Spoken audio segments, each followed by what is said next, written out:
Okay, तर आता आपण बघणार आहोत की operating modes of BJT. Okay, ज्यावेळेस तुम्ही बीजेटी यूज करता, ओके, त्यावेळेस त्याचे डिफरंट 3 टाइप्स ऑफ ऑपरेटिंग मोड आहे. तो 3 मोडमध्ये ऑपरेट होतो. ओके, तर फर्स्ट वन तुम्हाला लक्षात ठेवायचं आहे सॅच्युरेशन मोड. ओके, सेकंड वन आहे कट ऑफ मोड आणि थर्ड वन आहे ऍक्टिव्ह मोड. ओके, जर तुम्ही बीजेटीचा सिम्बॉल जर तुम्हाला माहित असेल, ओके, हा झाला तुमचा कलेक्टर, इमिटर आणि बेस.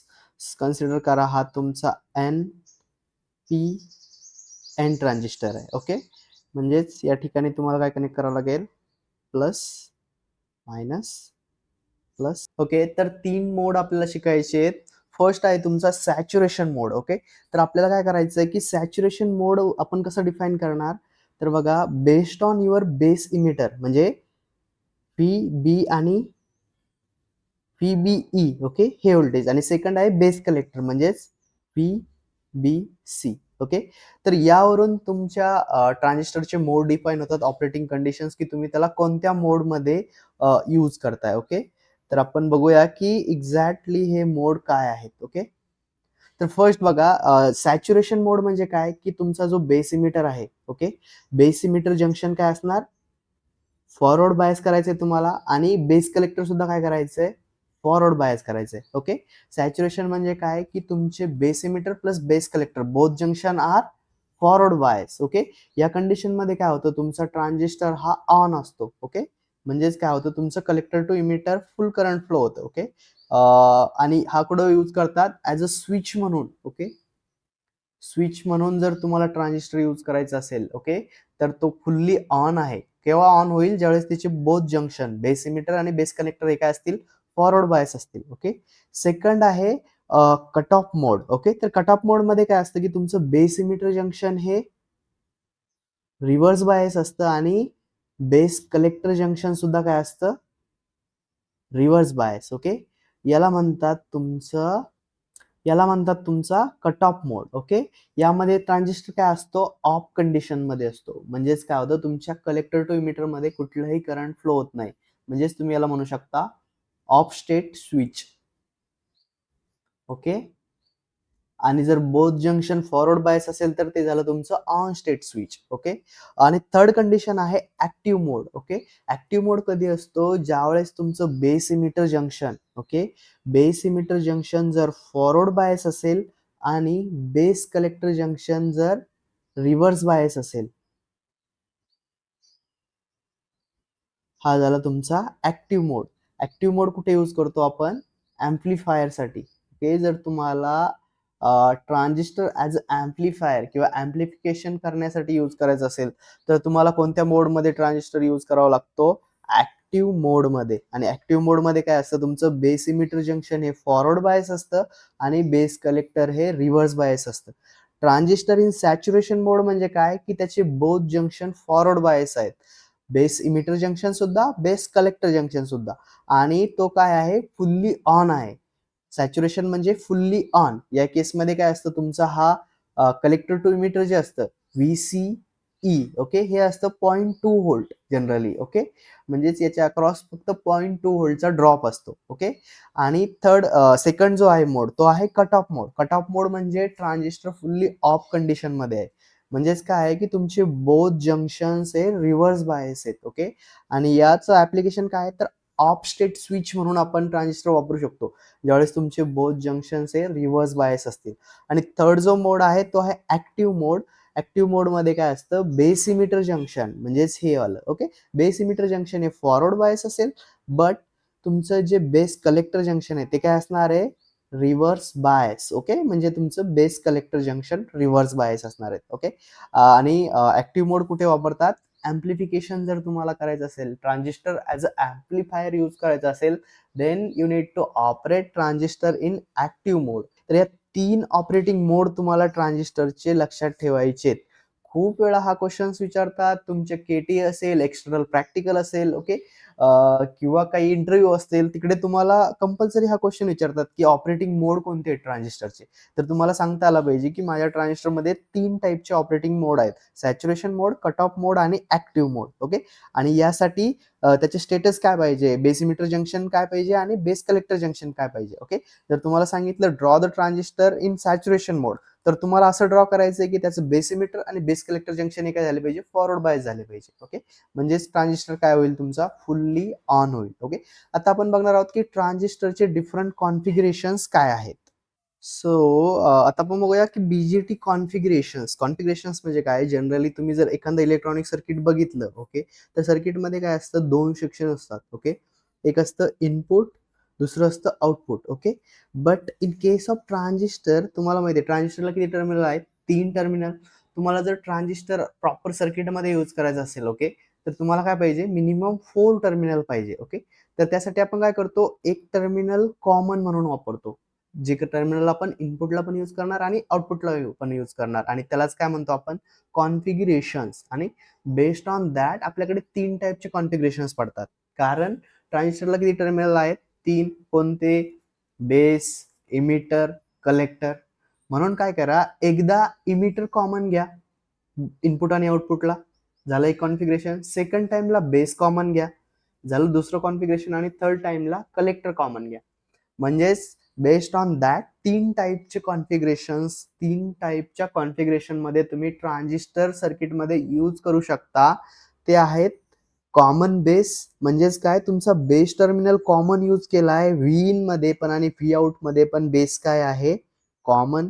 सेकंड आहे कॉमन इमिटर, आणि थर्ड आहे कॉमन कलेक्टर. ओके, आणि बघा इथं तुम्हाला त्याला कॉन्फिगर करायचंय. हा कोणत्या ट्रान्झिस्टर साठी आहे, पीएनपी ट्रान्झिस्टर साठी आहे. ओके, सेम कॉन्फिगरेशन तुम्हाला एनपीएन ट्रान्झिस्टर साठी सुद्धा लक्षात ठेवायचे. तर याच्यामध्ये अवघड असं काहीही नाहीये, फक्त ट्रान्झिस्टरचा सिम्बॉल काढायचा आहे आणि जे कॉन्फिगरेशन तुम्हाला सांगितलंय, कॉमन बेस सांगितलंय तर बेस कॉमनला घ्या, कॉमन इमिटर सांगितलंय तर इमिटर टर्मिनल कॉमन घ्या, कलेक्टर कॉमन कलेक्टर कॉन्फिगरेशन सांगितलंय तर कलेक्टर कॉमनला ड्रॉ करा. ओके, आणि हे सप्लायची पोलॅरिटी तुम्हाला लक्षात ठेवायची आहे. ओके, याला तुम्ही जर ऍक्टिव्ह मोड मध्ये यूज करत असाल तर तुमचा बेस इमिटर जंक्शन काय पाहिजे, फॉरवर्ड बायस पाहिजे. ओके, त्यानंतर बेस कलेक्टर जंक्शन काय पाहिजे, रिव्हर्स बायस पाहिजे. ओके, तर हे तुम्हाला लक्षात ठेवायचं, कॉमन बेस काय आहे, कॉमन इमिटर काय आहे आणि कॉमन कलेक्टर काय आहे. ओके, तर हे झालं तुमचं पीएनपी ट्रान्झिस्टर साठी. आता सेम तुम्हाला ड्रॉ करायचंय एनपीएन साठी. काहीच डिफरन्स याच्यामध्ये नाहीये, फक्त काय चेंज करायचंय,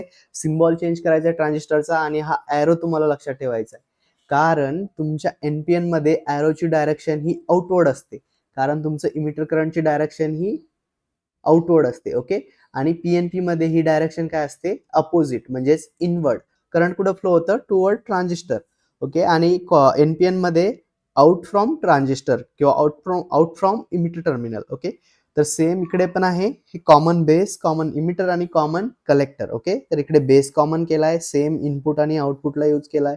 त्यानंतर कॉमन इमिटर मध्ये इमिटर टर्मिनल कॉमन वापरलंय आणि कॉमन कलेक्टर मध्ये कलेक्टर टर्मिनल कॉमन वापरले. तर हे कॉन्फिगरेशन तुम्हाला इझिली लक्षात ठेवायचे. वाटलं सर याचा स्क्रीनशॉट तुमच्या मोबाईल मध्ये ठेवा, जेव्हा तुम्हाला थोडासा डाऊट येईल तेव्हा तुम्ही ओपन करून हे इझिली रिमेंबर करू शकता. ओके, तिन्ही पण कॉन्फिगरेशन एकाच ठिकाणी आपण काढलेले आहेत, कॉमन बेस, कॉमन इमिटर आणि कॉमन कलेक्टर. फक्त कॉपीसाठी यूज करू नका. त्यानंतर अत्यंत महत्वाचा पॉइंट आहे जो तुम्हाला परफेक्टली लक्षात ठेवायचा आहे, ते आहे तुमचे V I characteristics of BJT. Okay, आणि हे सुद्धा तुम्हाला common emitter, common base, common collector मध्ये आहेत, पण सर्वात महत्वाचं आहे कॉमन बेस. ओके, कारण मोस्ट ऑफ द टाइमला तुमचे जे कॅरेक्टरिस्टिक्स आहेत ते कॉमन बेस मध्ये विचारतात, आणि याच कॉन्फिगरेशन मध्ये आपण खूप वेळा ट्रान्झिस्टर यूज करणार आहोत, कॉमन बेस मध्ये. ओके, तर सिम्पली बघा सर्किट डायग्राम कशी आहे. एक एनपीएन ट्रान्झिस्टर मी इकडे काढलेला आहे. Okay, emitter, base, collector. त्यानंतर मी बेसला एक सप्लाय कनेक्ट केलाय. ओके, त्यानंतर अजून एक सप्लाय मी कनेक्ट केलाय कलेक्टर टू बेस मध्ये, म्हणजे व्हीसीबी सप्लाय तुमचा, तुम्ही इकडे पोलॅरिटी बघू शकता. ओके, त्यानंतर अजून काय केलंय मी, की तुमचा हा जो इमिटर बेस जंक्शन आहे, ओके, हा आहे तुमचा forward bias. Okay, emitter base काय केलाय मी, फॉरवर्ड बायस आहे. ओके, त्यानंतर बेस टू कलेक्टर काय आहे, रिव्हर्स बायस. बघा तुमचा हा एनपीएन ट्रान्झिस्टर आहे, म्हणजे हा एन, हा पी आणि हा पॉइंट एन आहे, आणि इकडे मी पॉझिटिव्ह सप्लाय कनेक्ट केलाय. ओके, म्हणून याला काय म्हणतो आपण, रिव्हर्स बायस तुमचं सीबी जंक्शन. ओके, त्यानंतर लक्षात काय ठेवायचे तुम्हाला, बीआय कॅरेक्टरिस्टिक मध्ये आपण काय चेक करतो, ट्रान्झिस्टर मधून फ्लो होणारं करंट आणि त्याचं व्होल्टेज. ओके, म्हणूनच मला जर IE चेक करायचं असेल, इमिटर करंट, त्यासाठी मला काय लागणार, एक ॲमीटर लागणार, एक करंट मीटर लागणार. म्हणून मी इथे एक करंट मीटरचे ऍड केलंय सिरीजमध्ये. तुम्हाला माहिती आहे करंट नेहमी सिरीजमध्ये मोजतात आणि व्होल्टेज हे अक्रॉस मोजतात. त्यानंतर मला माझं VEB म्हणजेच इमिटर टू बेस व्होल्टेज किंवा बेस टू इमिटर व्होल्टेज, तुम्ही याला काय म्हणू शकता, VBE म्हणजेच तुमचं base to emitter voltage check करण्यासाठी मी काय केलं, इथे एक व्होल्ट मीटर ऍड केलंय. पुन्हा आउटपुटला मला IC चेक करायचं आहे, म्हणजेच कलेक्टर करंट, त्यासाठी पुन्हा मी इकडे एक ॲमीटर ऍड केलाय. पुन्हा व्होल्टेज चेक करण्यासाठी एक व्होल्ट मीटर. तर हा तुमचा सेटअप झाला. ज्यावेळेस तुम्ही प्रॅक्टिकल पण करणार त्यावेळेस तुम्हाला असं सेटअप तयार करायचं आहे. ओके, आणि तुम्हाला कोणत्या रिडिंग नोट डाऊन करायच्यात, IB, PBE, IC आणि VCE. Okay, collector emitter voltage. Okay, तर बेस्ड ऑन दॅट बघा इकडे ऑपरेशन कसं असतं बेसिकली, जेव्हा तुमचं IB 0 असतं. ओके, IB ज्यावेळेस 0 असतं त्यावेळेस तुमच्या ट्रान्झिस्टर मधून म्हणजेच या या म्हणजेच कलेक्टर टू इमिटर मध्ये एकदम मिनिमम करंट फ्लो होतो. याला म्हणतात रिव्हर्स लिकेज करंट. ओके, या रिजन मध्ये काय असतं, व्हेरी मिनिमम करंट फ्लो होतं आणि याला आपण म्हणतो cut off region. Okay, cut off region म्हणजे काय, तुमचे बोथ ट्रान्झिस्टर रिव्हर्स बायस, तुमचे बोथ जंक्शन रिव्हर्स बायस मध्ये. ओके, त्यानंतर एक गोष्ट लक्षात ठेवा, जसं तुम्ही IB चेंज करणार, ओके, हा जो तुमचा IB आहे, जसा तुम्ही IB इन्क्रीज करणार तसा तुमचा IC काय होणार, चेंज होणार. हे कशामुळं, कारण आपण बघितलंय की माझा IB, सॉरी, तुमचा जो कलेक्टर करंट आहे तो काय आहे, IC, हा कशाची डायरेक्टली प्रोपोर्शनल आहे, IB च्या. आणि याच्यामध्ये ऑप्शन्स काय आहेत, तुमचं IC is equals to beta into IB. Beta म्हणजेच तुमचा ऍम्प्लिफिकेशन फॅक्टर असतो किंवा करंट गेन असतो. ओके, तर बघा ज्यावेळेस तुमचा IB 20 मायक्रो एम्पियर आहे त्यावेळेस तुमचं जो करंट आहे इनिशियली स्मॉल लिनियरली फ्लो होणार आणि त्यानंतर हे कॉन्स्टंट होणार. ओके, त्यानंतर जर तुम्ही IB चेंज केला from 20 micro ampere to 40 micro ampere त्यावेळेस तुमचं करंट काय होणार, हा पाथ फॉलो करणार. Up to certain point it will rise linearly and then it will remain constant. Okay, त्यानंतर थर्ड, जसं तुम्ही IB चेंज करत जाणार तसं तुमचं करंट काय होणार, चेंज होत जाणार आणि एका पॉइंट नंतर ते काय होणार, कॉन्स्टंट होणार. ओके, त्यानंतर बघा ही जी तुमची रिजन आहे, ओके, या रिजनला म्हणतात सॅच्युरेशन रिजन. ओके, आणि या पॉइंट मधून हा जो तुमचा रिजन आहे या रिजनला काय म्हणतो आपण, active region. Okay, active region मध्ये काय होतं बघा, ऍक्टिव्ह रिजन मध्ये जसं तुमचा IB चेंज होतो तसं तुमचं करंट IC चेंज होत जातं. हे जे ग्राफ आहेत हे कशाचे आहेत, IC चे आहेत. ओके, आपण जो VI कॅरेक्टरिस्टिक्स प्लॉट केलेला आहे ते आहे तुमचं IC versus VCE. X axis वर तुम्हाला VC घ्यायचा आहे, Y ऍक्सिस वर तुम्हाला IC घ्यायचा आहे. ओके, तर हे झाले त्याचे VI कॅरेक्टरिस्टिक्स. ओके, असे तुम्हाला ड्रॉ करायला जर विचारले तर तुम्हाला ड्रॉ करता आले पाहिजे. Okay, draw the circuit diagram to plot the VI characteristics of BZT. Okay, तर सिम्पली तुम्हाला काय करायचं, हे MA म्हणजे काय आहे, तुमचं ॲमीटर आहे. म्हणजेच ॲमीटर कशासाठी वापरतो आपण, करंट मेजर करण्यासाठी.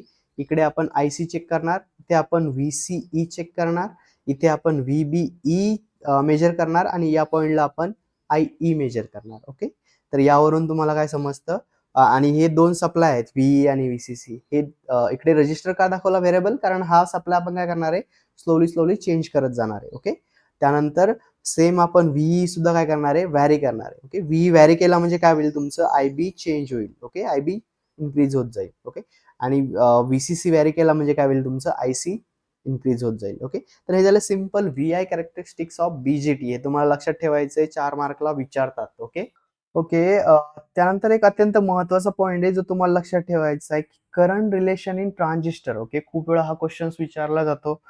त्यामध्ये 3 डेफिनेशन्स आहेत त्या तुम्हाला लक्षात ठेवायच्यात. फर्स्ट आहे अल्फा, बीटा आणि गामा. ओके, त्यानंतर त्याचे एक्सप्रेशन्स काय, अल्फा म्हणजे काय, बीटा म्हणजे काय आणि गामा म्हणजे काय. त्यानंतर अल्फा आणि बीटाचं एक रिलेशन आहे. ओके, ते इक्वेशन तुम्हाला डिराईव्ह करायला विचारतात.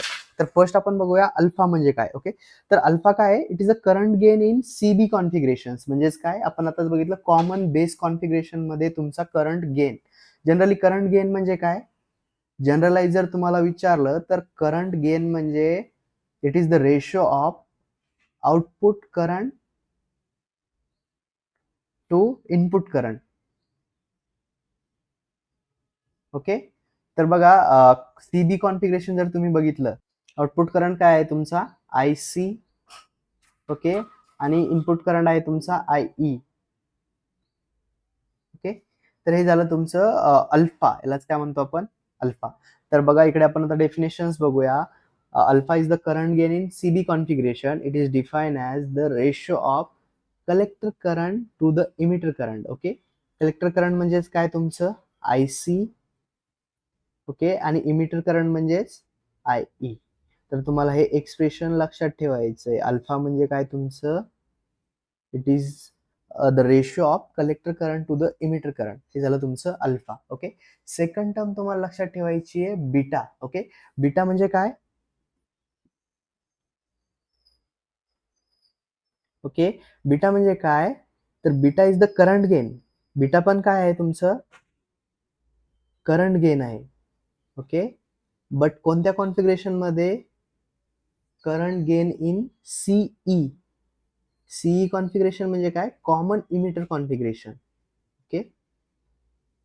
इथं काय केलं आपण, बेस कॉमन केलाय. सेम आपल्याला काय करायचंय, इमिटर कॉमन करायचंय. तर याची डेफिनेशन कशी आहे बघा, it is defined as ratio of collector current. कोणतं आहे इकडे बघा, सीई कॉमन इमिटर आहे, म्हणजे इमिटर करंट सोडून द्यायचं. आणि आउटपुटला काय असणार आहे, कॉमन इमिटर कॉमन आहे, म्हणजेच आउटपुटला असणार कलेक्टर आणि इनपुटला असणार तुमचा बेस. म्हणून बीटासाठी जे तुमची डेफिनेशन आहे ती आहे की it is defined as the ratio of collector current to the base current. आपण याला कसे लिहू शकतो, beta equals to I C collector current upon base current म्हणजेच आय बी. ओके. हे झालं तुमचं बीटाचे एक्सप्रेशन्स. ओके. हे झालं अल्फा, हे झालं बीटा. आता आपण बघूया गामा काय असतं. Okay.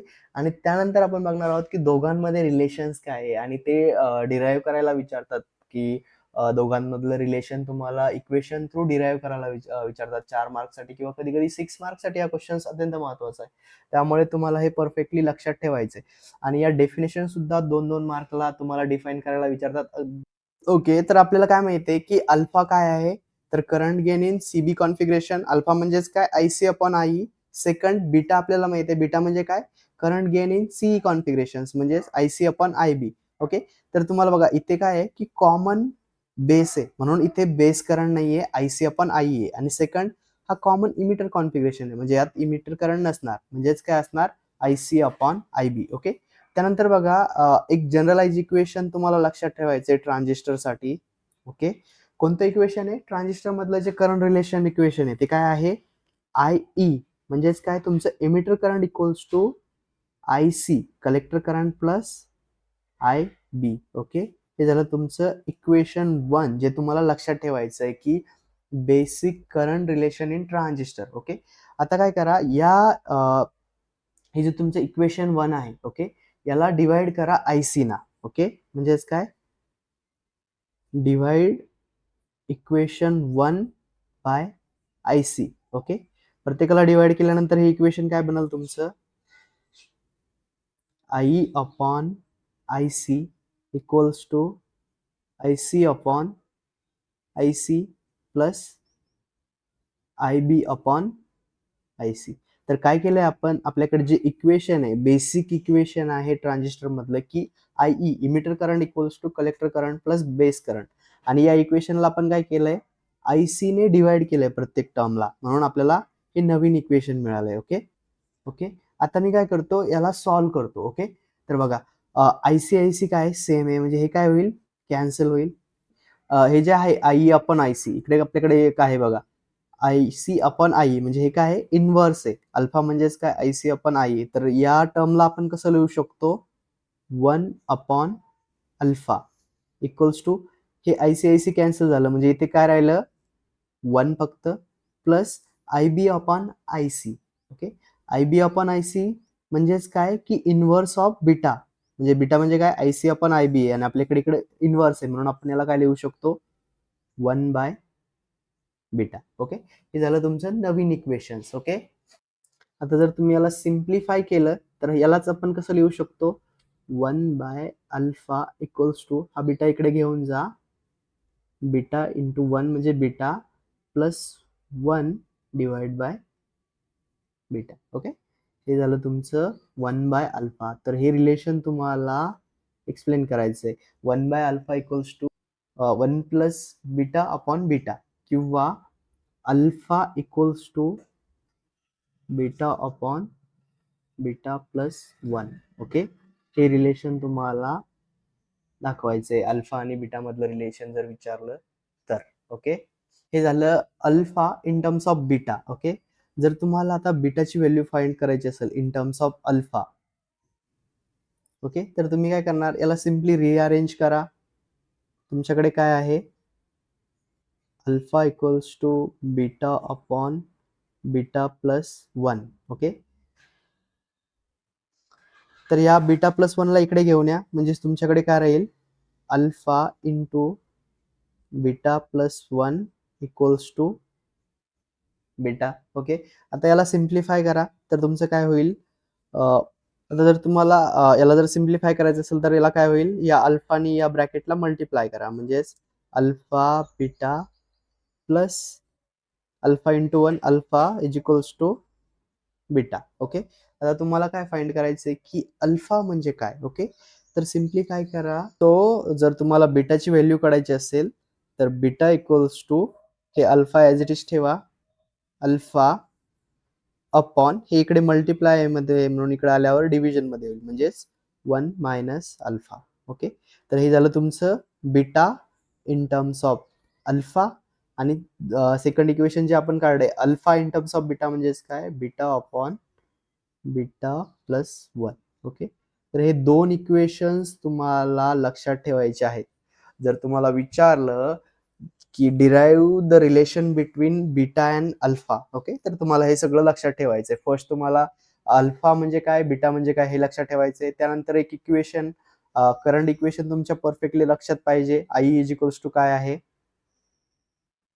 Okay, I is equals to I C plus I B. त्यानंतर या इक्वेशनला आय सी ने डिवाइड करा, त्यानंतर याला सिम्प्लिफाय करा, तुम्हाला अल्फाची व्हॅल्यू मिळून जाईल. त्यानंतर सेम इक्वेशनला अगेन सिम्प्लिफाय जर तुम्ही केलं तर तुम्हाला काय मिळेल, बीटाची व्हॅल्यू मिळेल. ओके, तर हे तुम्हाला परफेक्टली लक्षात ठेवायचंय. अल्फा म्हणजे काय, बीटा अपॉन बीटा प्लस 1 आणि beta equals to alpha upon 1 minus alpha. Okay, तर हे सिंपल लक्षात ठेवा. 4 मार्कला हे तुम्हाला विचारतात, एवढंच छोटस तुम्हाला लक्षात ठेवायचंय. ओके.